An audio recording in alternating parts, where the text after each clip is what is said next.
Hello viewers, আসসালামু আলাইকুম। নতুন একটা রেসিপি নিয়ে চলে আসলাম। আজকে ধুন্দুল দিয়ে চিংড়ি মাছ রান্না করব। দেখতেই পাচ্ছেন তো। ধুন্দুল এমন একটা সবজি আসলে যেটা রান্না করতে খুবই কম সময় লাগে, খুব তাড়াতাড়ি রান্নাটা হয়ে যায়, পানিও দেওয়ার প্রয়োজন পড়ে না। আমার খুবই পছন্দের একটা সবজি।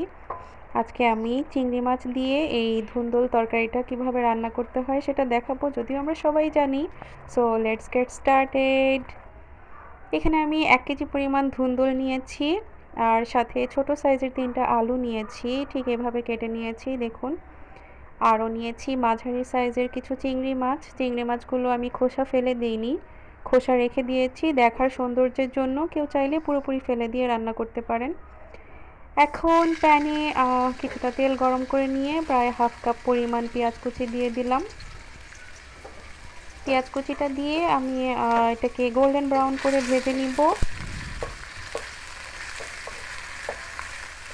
রান্নাটা আসলে খুবই সহজ, যে যার ইচ্ছে মতো করতে পারেন। এবারে আমি এতে দিয়ে দিলাম 1 চা চামচ পরিমাণ রসুন বাটা। রসুন বাটাটা দিয়ে আমি এর মধ্যে দিয়ে দিলাম 1 চা চামচ পরিমাণ হলুদ গুঁড়ো আর 1 চা চামচ পরিমাণ মরিচ গুঁড়ো। আরও দিয়ে দিব ভাজা জিরের গুঁড়ো প্রায় 1 চা চামচ পরিমাণ দিয়ে এবার সামান্য পানি দিয়ে মশলাটাকে কষিয়ে নিব। একদম তেল উঠে আসা পর্যন্ত মশলাটাকে কষাবো।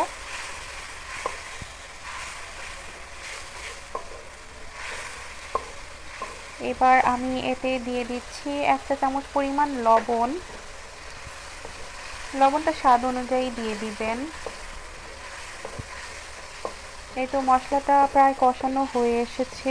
এখন আমি এর মধ্যে সেই পরিষ্কার করে রাখা চিংড়ি মাছগুলো দিয়ে দিলাম।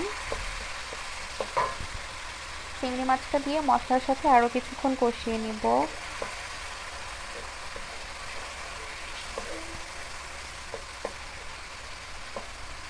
এই তো চিংড়ি মাছটাও কষানো হয়ে গিয়েছে। এখন সেই ধুন্দুল আর আলুটা আমি দিয়ে দিলাম এখানে, দিয়ে এখন মশলার সাথে ভালোভাবে মিক্স করে নিব।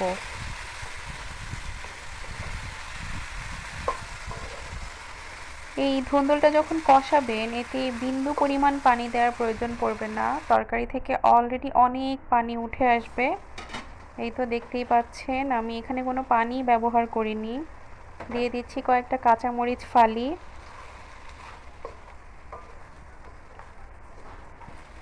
এই সবজিটা এত সফট হয়, খেতে দারুণ লাগে, আমার কাছে অসাধারণ লাগে, আমার খুবই পছন্দের একটা সবজি। এই দেখুন যথেষ্ট পরিমাণ পানি উঠে এসেছে, আমি কোনো পানি ব্যবহার করিনি এবং ধুন্দুলগুলো প্রায় সেদ্ধ হয়ে এসেছে। সর্বমোট 10 মিনিট বা 15 মিনিটের মতো লেগেছে রান্নাটা করতে। সবশেষে আমি দিয়ে দিচ্ছি কিছু ধনেপাতা কুচি। ব্যাস হয়ে গেল খুবই সাধারণ এবং সহজ একটা রেসিপি। এই তো দেখতেই পাচ্ছেন আমি এখন পরিবেশন করে নিয়েছি। সবাই ভালো থাকবেন, আমার জন্য দোয়া করবেন। আল্লাহ হাফেজ অ্যান্ড থ্যাঙ্কস ফর ওয়াচিং। অবশ্যই ফলো করবেন, লাইক করবেন।